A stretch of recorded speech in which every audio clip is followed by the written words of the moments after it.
Salam sejahtera, saya Dr. Musyaedah Ahmadun merupakan tenaga pengajar bagi subjek etika dan peradaban. Oleh itu, pada hari ini kita akan memulakan perbincangan kita ataupun perbincangan kita pada topik yang pertama iaitu pengenalan etika. Okey, kita lihat apakah yang kita akan sentuh dalam topik yang pertama ini. Okey, topik pertama kita akan membincangkan adalah berkaitan pengertian etika, objektif etika dan apakah kepentingan etika tersebut. Okey, kita lihat apakah pengertian etika. Okey, dari sudut bahasa, etika berasal daripada perkataan Greek iaitu ethos yang membawa maksud perangai ataupun kepribadian seseorang yang disebut sebagai karakter ataupun adat ataupun custom menurut Shaw 1991. Manakala ada beberapa lagi pengertian dari sudut bahasa berkaitan dengan etika iaitu yang disebut oleh Lokman yang mengatakan bahawasanya etika itu adalah satu sistem perlakuan yang bermoral. Dan yang ketiga adalah satu sistem yang merangkumi prinsip moral dan undang-undang yang boleh dikendalikan oleh seseorang ataupun oleh sesebuah masyarakat di dalam sebuah negara. Okey, seterusnya kita lihat kepada pengertian etika yang seterusnya. Dari sudut istilah, etika ini merujuk kepada dua perkara asas, iaitu yang pertama, perangai individu sama ada individu itu baik ataupun buruk, dan yang kedua, berkaitan tentang peraturan sosial yang mengawal tingkah laku manusia.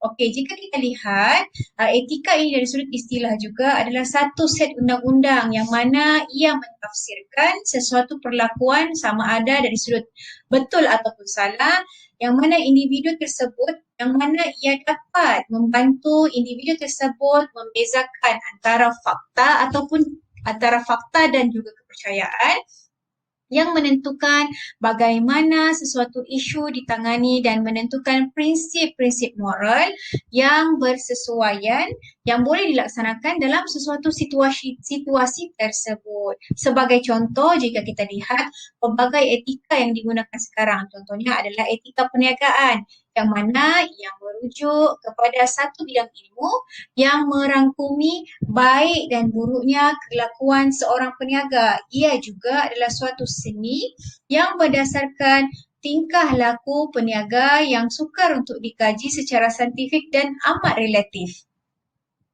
Okey, seterusnya kita lihat pula kepada apakah objektif etika. Okey, ada beberapa objektif etika yang ditetapkan di sini yang untuk mengkaji beberapa soalan asaslah etika ni.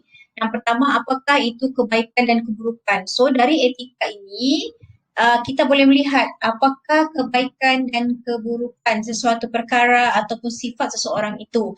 Dan kedua, apakah nilai-nilai kebaikan yang boleh diterima oleh semua manusia. Kita perlu tahu bukan semua manusia boleh menerima nilai-nilai kebaikan yang ada pada seseorang. So, kita akan lihat itu juga. Yang ketiga, apakah faktor yang mempengaruhi tingkah laku manusia. Jika kita lihat berbagai faktor yang mempengaruhi tingkah laku manusia. Antara contohnya yang saya boleh bawa ada dari sudut budaya, dari sudut sikap seseorang, dari sudut emosi seseorang itu, bagaimana nilai kepribadiannya, dari sudut etika dia, autoriti dia, hubungan antara manusia, hubungan baik antara manusia. Lepas tu dari sudut paksaan pun ada juga menunjukkan kepada faktor yang mempengaruhi tingkah laku manusia itu. Okey, dan seterusnya kita boleh lihat juga apakah sistem moral yang diamalkan oleh sesuatu masyarakat melalui etika ini.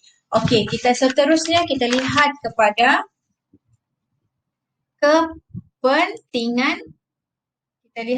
kepentingan etika. Okey, kenapa perlunya kita belajar etika? Kenapa perlunya kita tahu berkaitan tentang etika? Yang pertama sekali adalah untuk kita melihat kepada konsep keadilan. Apakah yang dimaksudkan dengan konsep keadilan? Prinsip keadilan ini ia merangkumi konsep kesaksamaan sebagaimana contohnya dari sudut pemikiran, kesaksamaan dari sudut percakapan, kesaksamaan dari sudut orang cakap perasaan serta perlakuan seseorang. Contohnya lah dari sudut keadilan ini kita boleh lihat apabila kita berada dalam satu dilema untuk membuat keputusan, kita boleh menggunakan prinsip moral yang paling asas iaitu prinsip keadilan yang merupakan nilai asas kepada nilai-nilai murni yang lain. Okey, seterusnya kita lihat pentingkan etika ini juga adalah untuk melihat dari sudut kemajuan. Okey, apakah dimaksudkan dengan konsep kemajuan? Nanti kita akan lihat daripada bab-bab yang seterusnya. Kita akan lihat konsep kemajuan ini, kalau contohnya sebagai contoh saya ambil dari sudut barat. Kalau kemajuan dari sudut barat yang lebih memfokuskan kepada kemajuan duniawi ataupun kemajuan ekonomi. Manakala kalau konsep kemajuan dari sudut Islam, ia memfokuskan kedua-duanya sekali antara fizikal dan rohani. So kita boleh lihat di situ dan seseorang yang beretika masyarakat ataupun individu yang beretika akan memacu kemajuan sesebuah negara tersebut. Itu antara salah satu jugalah. Okey, yang ketiga kita lihat adalah di sudut kebebasan. Okey, kebebasan ni yang bagaimana? Kalau kita lihat, kebebasan yang menekankan kebolehan seseorang individu untuk bertindak mengikut kehendaknya sendiri. Itu dari sudut maksud kebebasan secara literal lah. Tapi kalau kita lihat kebebasan di sini pun mesti dalam sudut etika tu sendiri mesti ada guideline, mesti ada penentu-penentunya. Bukanlah manusia bebas melakukan segalanya. Dan kita lihat sekarang ya dari sudut kebebasan ini keluarnya fahaman-fahaman yang sekarang lah bukanlah terbaru daripada zaman-zaman dulu pun ada. Contohnya fahaman individualism, fahaman liberalisme, fahaman sosialisme. Dan kalau kita lihat kebebasan ni juga haruslah berpandukan kepada ajaran agama tu sendiri. Tidak kira dari sudut ajaran agama Islam, ajaran agama Kristian, semua tu kita ada etika kita sendiri dari sudut kebebasan. Tidak boleh melebihi ataupun tidak boleh melanggar tata cara ataupun perintah agama tu sendiri. Okey. Yang keempat adalah kebahagiaan. Okey. Apa yang dimaksudkan dengan konsep kebahagiaan ini? Kebahagiaan ini adalah perasaan yang aman, damai serta gembira yang ada di dalam diri seseorang. Dan kita tahu kebahagiaan ini tidak dapat diukur atau digambarkan dan ia berubah-ubah mengikut peredaran semasa. Sebagai contohlah kita tengok sekarang, ada orang yang gembira dan bahagia walaupun dia susah. Tapi ada orang yang senang tapi maksudnya dia mempunyai duit, dia kaya raya tapi dia tidak senang. So kebahagiaan di sini subjektif. Dan nak dikatakan di sini bahawasanya kebahagiaan ini juga diberpandukan kepada etika-etika yang kita akan belajar selepas inilah. Okey, itu antara perbincangan topik yang pertama lah berkaitan tentang pengenalan etika kan. Okey, kita lihat seterusnya. Okey, ini adalah rujukan-rujukan yang saya gunakan untuk bab ini, bab yang pertama.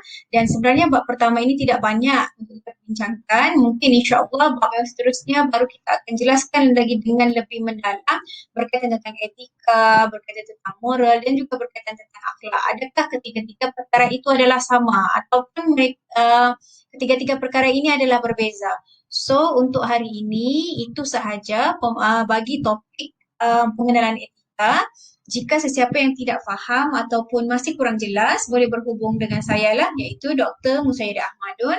So, untuk hari ini itu sahaja. Terima kasih dan salam sejahtera.